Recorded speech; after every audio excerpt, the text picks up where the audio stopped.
Hi guys, welcome to എന്ന് പറയാം. My name is Jijo George. ഇന്ന് ഞാൻ ഡിസ്കസ് ചെയ്യാൻ പോകുന്നത് ബിറ്റ്കോയിൻ അല്ലെങ്കിൽ ക്രിപ്റ്റോ കറൻസീസിനെ കുറിച്ചാണ്. Bitcoin is the first crypto currency. പക്ഷേ ക്രിപ്റ്റോ കറൻസി എന്താണെന്ന് നോക്കുവാണെങ്കിൽ പല രീതിയിലുള്ള ക്രിപ്റ്റോ കറൻസീസ് ഉണ്ട്. എത്തീരിയം, സൊലാനോ, ഡോജ് കോയിൻ, ഷിബായിനോ, അങ്ങനെ പല രീതിയിലുള്ള ക്രിപ്റ്റോ കറൻസീസ് അവൈലബിൾ ആണ്. പക്ഷേ ഇന്നത്തെ നമ്മുടെ വീഡിയോയിൽ നമ്മൾ മെയിൻ ആയിട്ട് ഡിസ്കസ് ചെയ്യാൻ പോകുന്നത് ബിറ്റ്കോയിനെ കുറിച്ചാണ്. Because it's A first crypto currency. അപ്പോൾ എന്താണ് ബിറ്റ്കോയിൻ? ആക്ച്വലി ബിറ്റ്കോയിൻ എന്ത് പ്രോബ്ലമാണ് സോൾവ് ചെയ്യുന്നത്? How crypto currency and bitcoin actually works? അതുകൂടാതെ തന്നെ ഫൈനലി എന്തുകൊണ്ടാണ് ഗവൺമെന്റ്സ് ഇത്രത്തോളം ബിറ്റ്കോയിന് ഭയപ്പെടുന്നത്? അത് മാത്രമല്ല, ബിറ്റ്കോയിൻ ഒരു സ്കാം ആണോ or it has A real value? ഈ പറഞ്ഞ കാര്യങ്ങളാണ് നമ്മുടെ വീഡിയോയിൽ നിന്ന് ഡിസ്കസ് ചെയ്യാൻ പോകുന്നത്. സോ വെൽക്കം ടു എന്ന് പറയും.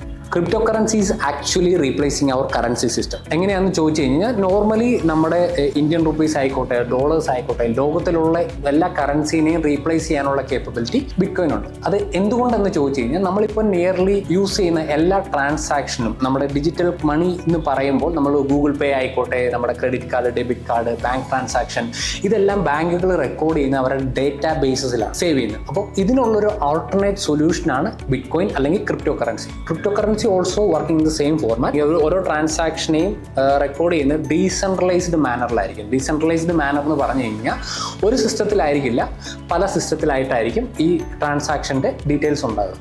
ഡീസെൻട്രലൈസ്ഡ് ആയിട്ടുള്ള ലെഡ്ജേഴ്സിനെയാണ് നമ്മൾ ബ്ലോക്ക് ചെയിൻ എന്ന് പറയുന്നത്. ഈ ബ്ലോക്ക് ചെയിൻ്റെ അകത്ത് നമ്മുടെ എല്ലാ ട്രാൻസാക്ഷനും റെക്കോർഡഡ് ആയിരിക്കും. Block chain is A secure ledger.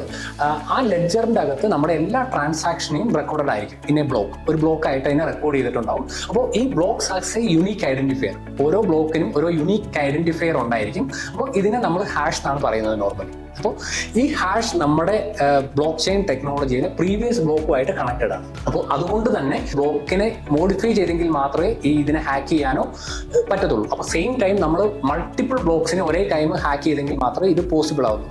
ഇപ്പോൾ കറണ്ട് നമ്മുടെ ടെക്നോളജി ഉപയോഗിച്ചിട്ടൊന്നും ഇതിനെ ബ്രേക്ക് ചെയ്യാൻ പറ്റത്തില്ല. അതുകൊണ്ട് തന്നെയാണ് ബിറ്റ്കോയിൻ എൻ്റെ വാല്യൂ ഇന്ന് നമ്മൾ നോക്കുമ്പോൾ വെറും 10 രൂപയിൽ താഴെ ഉണ്ടായിരുന്ന ബിറ്റ്കോയിൻ്റെ ഇന്നത്തെ വാല്യൂ എന്ന് പറയുന്നത് 75 ലക്ഷത്തിന് മുകളിലാണ്. 10 to 15 ഇയേഴ്സിലാണ് ഈ പറഞ്ഞൊരു ഗ്രോത്ത് ബിറ്റ്കോയിന് വന്നിരിക്കുന്നത്. എന്തൊക്കെയാണ് ബിറ്റ്കോയിൻ്റെ ബെനിഫിറ്റ്സ് എന്ന് നമുക്കറിയാം. അപ്പോൾ ബെനിഫിറ്റ്സ് എന്തൊക്കെയാണെന്ന് ചോദിച്ചു കഴിഞ്ഞാൽ, നമുക്ക് ഇന്റർനാഷണലി പേയ്മെന്റ് ചെയ്യാൻ വേണ്ടിയിട്ട് വേറെ ഒരു ഇതിനെയും ഡിപ്പെൻഡ് ചെയ്യേണ്ട കാര്യമില്ല.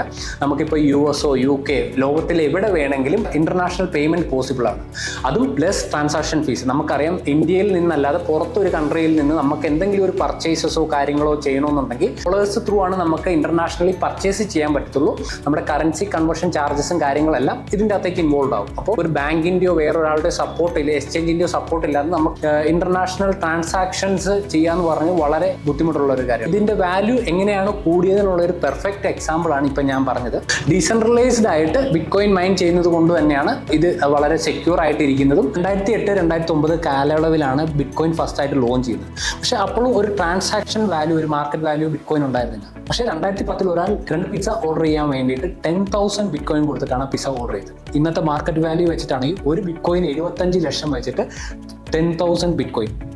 അതിന്നത്തെ വേൾഡിലെ തന്നെ ഏറ്റവും മോസ്റ്റ് എക്സ്പെൻസീവ് പിസ്സ ആയിരിക്കാം അദ്ദേഹം കഴിച്ചിട്ടുണ്ടായിരിക്കുക. ഈ ബിറ്റ്കോയിനെ ഇന്നും ഒരു എൻറ്റിറ്റിയോ, ഒരു ഓർഗനൈസേഷനോ, ഒരു ഇൻഡിവിജ്വലോ ആരും ഓൺ ചെയ്യുന്നില്ല. That is the main advantage of bitcoin. ഇത് നമുക്ക് ലോകത്തിലുള്ള എവിടെ നിന്ന് വേണേലും ട്രാൻസാക്ഷന് വേണ്ടിയിട്ട് യൂസ് ചെയ്യാം. It's fast and secure. അതേപോലെ തന്നെ ഇതിനൊരു സെൻട്രലൈസ്ഡ് ആയിട്ടുള്ള ഒരു അതോറിറ്റിയും ഇല്ല, ബാങ്ക് ഓർ ഗവൺമെന്റ് അങ്ങനെ. അപ്പോൾ ഇതിനൊരു ഡിസഡ്വാൻറ്റേജ് എന്ന് പറയുന്നത്, നമ്മളുടെ ട്രാൻസാക്ഷൻസോ കാര്യങ്ങളോ ഗവൺമെന്റ്സിന് മോണിറ്റർ ചെയ്യാൻ അല്ലെങ്കിൽ അതിൻ്റെ ഒരു regulation it's not possible.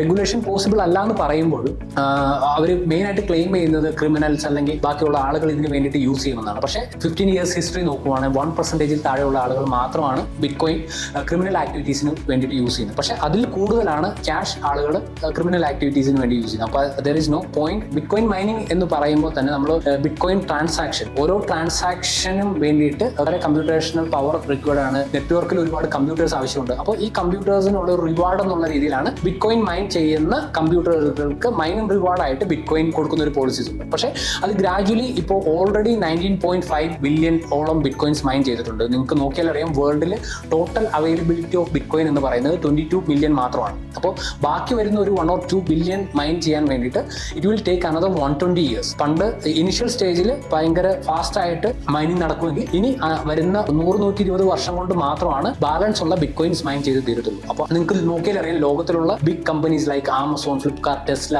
Elon Musk, ഇങ്ങനെയുള്ള ആളുകളെല്ലാം ബിറ്റ് കോയിൻ വാങ്ങി വെച്ചിട്ടുണ്ട്. അപ്പോൾ എന്തുകൊണ്ടാണെന്ന് ചോദിച്ചു കഴിഞ്ഞാൽ it has it's value. Bit coin it's work like A gold. അത് എന്തുകൊണ്ടാണെന്ന് ചോദിച്ചു കഴിഞ്ഞാൽ ഇതിൻ്റെ സപ്ലൈ ലിമിറ്റ് ചെയ്തേക്കുവാണ് 22 ബില്യൺ വെച്ചിട്ട്. അപ്പോൾ അതുകൊണ്ട് തന്നെ ഇതിൻ്റെ ഡിമാൻഡ് ഇനിയും കൂടുകയുള്ളൂ. ഈ ടെക്നോളജിയുടെ വിസിബിലിറ്റി കൂടി വരും. അതിൻ്റെ വാല്യൂ ഡ്രോപ്പ് വന്നിട്ടില്ല. പലപ്പോഴും ന്യൂസോ റെഗുലേഷൻസോ കാര്യങ്ങളോ വരുന്ന സമയത്ത് അതിൻ്റെ വാല്യൂ പെട്ടെന്ന് ഡ്രോപ്പ് ആകാം.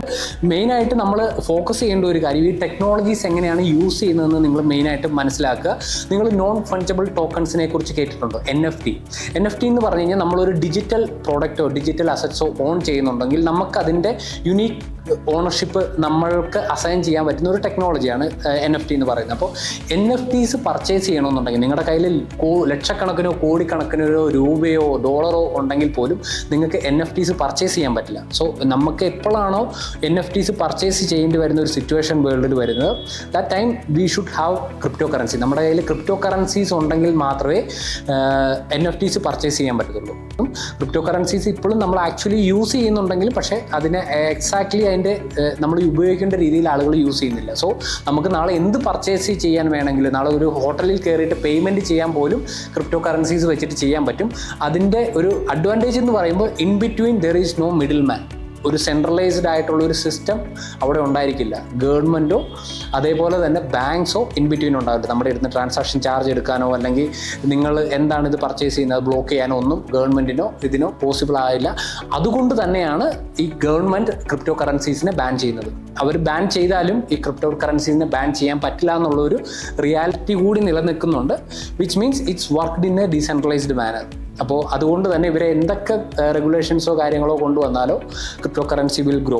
മുന്നേ പറഞ്ഞിരുന്നു ഇതിൻ്റെ ഒരു ട്രാൻസാക്ഷൻ നടക്കാൻ വേണ്ടിയിട്ട് അത്രത്തോളം കമ്പ്യൂട്ടേഷണൽ പവറും അതേപോലെ തന്നെ അത്രത്തോളം മാത്തമാറ്റിക്കൽ പ്രോബ്ലം സോൾവ് ചെയ്ത ശേഷമാണ് ഒരു ട്രാൻസാക്ഷൻ ലെഡ്ജറിലേക്ക് ആഡ് ചെയ്യുന്നത്.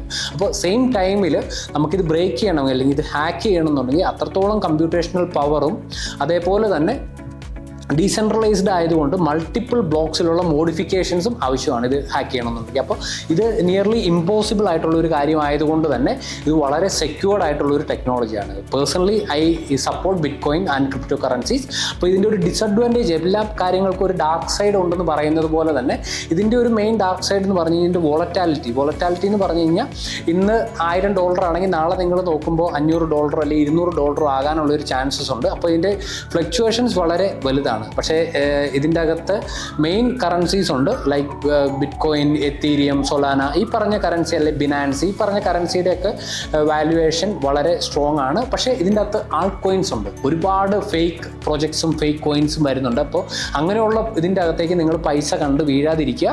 Make sure it has a proper value, it's build in proper technology. അത് ബാക്കപ്പ് ചെയ്ത് ഡെവലപ്പേഴ്സ് അല്ലെങ്കിൽ അത് ഓൺ ചെയ്യുന്ന കമ്പനീനെ ട്രസ്റ്റ് ചെയ്യുക. ഇതൊക്കെ നിങ്ങൾക്ക് മേക്ക് ഷുവർ ചെയ്യാന്നുണ്ടെങ്കിൽ ക്രിപ്റ്റോ കറൻസിയിൽ ട്രേഡിങ്ങോ അല്ലെങ്കിൽ ക്രിപ്റ്റോ കറൻസി പർച്ചേസ് ചെയ്തിട്ടോ നിങ്ങൾക്ക് ബാക്കിയുള്ള കാര്യങ്ങൾ ചെയ്യാം. You can build technology using the cryptocurrency. Ethereum പോലുള്ള ക്രിപ്റ്റോ കറൻസീസ് നമുക്ക് ഡീസെൻട്രലൈസ്ഡ് ആയിട്ടുള്ള ആപ്ലിക്കേഷൻസ് ബിൽഡ് ചെയ്യാനുള്ള കേപ്പബിലിറ്റീസ് വരെ പ്രൊവൈഡ് ചെയ്യുന്നുണ്ട്. അപ്പോൾ എല്ലാ പ്രോജക്റ്റും എന്ത് പർപ്പസിലാണ് ബിൽഡ് ചെയ്തേക്കുന്നതെന്ന് പഠിക്കുക. So bit coin is replacing currency system. So Ethereum is replacing another system like softwares. We can build decentralised softwares. അപ്പോൾ അതേപോലെ ഓരോ പ്രോജക്ട്സും പഠിച്ചതിന് ശേഷം മാത്രം ക്രിപ്റ്റോ കറൻസിയിലേക്ക് വരിക. പക്ഷേ എവരിബഡി, നമുക്കെല്ലാവർക്കും ഈ പറഞ്ഞ ഓപ്ഷനുണ്ട്. ബിറ്റ് കോയിൻ വാങ്ങാനും എത്തീരിയം വാങ്ങാനും എല്ലാ ഓപ്ഷൻസ് നമുക്കും അവൈലബിൾ ആണ്. അത് മാക്സിമം യൂട്ടിലൈസ് ചെയ്യുക. അത് ഇലോൺ മാസ്കിന് മാത്രം അവൈലബിൾ ആയിട്ടുള്ള ഒരു ഓപ്ഷൻ അല്ല. നിങ്ങളുടെ കയ്യിൽ നിങ്ങളുടെ കറൻസി വെച്ചിട്ട് നിങ്ങൾക്ക് ക്രിപ്റ്റോ കറൻസീസ് പർച്ചേസ് ചെയ്യാനും അത് നിങ്ങളുടെ പേഴ്സണൽ വാളറ്റിലിട്ട് ട്രാൻസാക്ഷൻ യൂസ് ചെയ്യാനും പറ്റും. So I hope this video is helpful. നിങ്ങൾക്ക് എന്തെങ്കിലും ഡൗട്ട്സോ കാര്യങ്ങളോ ഉണ്ടെന്നുണ്ടെങ്കിൽ കമൻറ്റ് ചെയ്യുക.